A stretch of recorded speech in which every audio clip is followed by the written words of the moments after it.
Okay, अब हम बात करेंगे हाई सुपर कंडक्टर्स। किसकी बात करेंगे? High super conductor. थोड़ा सही नहीं चल रहा है।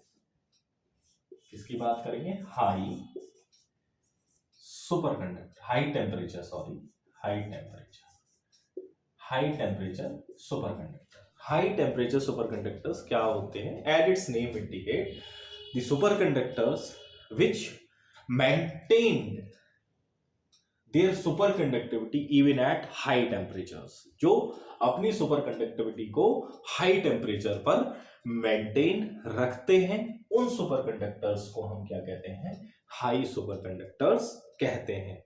और जो हाई सुपर कंडक्टिविटी थी, अभी तक आपने लो टेम्परेचर पढ़ा, अभी हाई सुपर कंडक्टिविटी थी, ये जो ऑब्जर्व की, ये बेंड्रो-ज्यूरिच, ZURICH, इन्होंने इसको ऑब्जर्व किया और इन्होंने इसको ऑब्जर्व किया और ये सुपर कंडक्टिविटी जो इन्होंने ऑब्जर्व की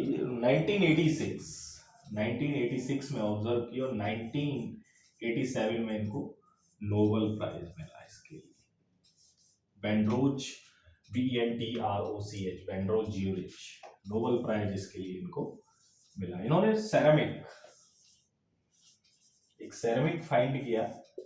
it's the combination of different materials और कंपाउंड्स, जिसको सुपर कंडक्टिविटी जो है मेंटेन की उसने 120 केल्विन, हाईएस्ट टेम्परेचर। तो इस high temperature superconductors are those superconductors which maintain their superconductivity at the high temperature, and this high superconductivity was observed by Beindorf-Juris in 1986, for which he was awarded by Nobel Prize in 1987. And the example is the ceramics, which maintains their superconductivity at the temperature 120 Kelvin. तो इस तरीके से आपका high super conductors जो है complete हो जाता है।